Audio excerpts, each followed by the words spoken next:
Zee 24 तास एक पाऊल पुढे। ज्या आयपीएल साठी लाखो लिटर पाण्याची उधळपट्टी होणार आहे आणि ज्या आयपीएल मुळे महाराष्ट्राला करमणूक कर मिळतो असा दावा केला जातो, खरंच त्या आयपीएलने आतापर्यंत महाराष्ट्राला काय दिले त्याचा आम्ही शोध घेतला। त्यावेळी असं लक्षात आलं की आयपीएलने आतापर्यंत महाराष्ट्राला लुटलेलंच आहे। आयपीएलचे आतापर्यंत 5 सीझन झाले। पहिल्या 4 सीझनसाठी करमणूक कराची वसुली करण्यात आलेली नाही। गेल्या वर्षी 25 कोटी रुपये वसूल केलेत।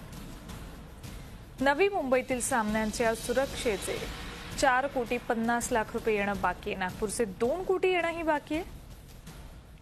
आता तरी आयपीएल याचं जरा तरी भान ठेवणार का? आणि इतकी वर्ष महाराष्ट्राला लुटलं, आता तरी देणार का?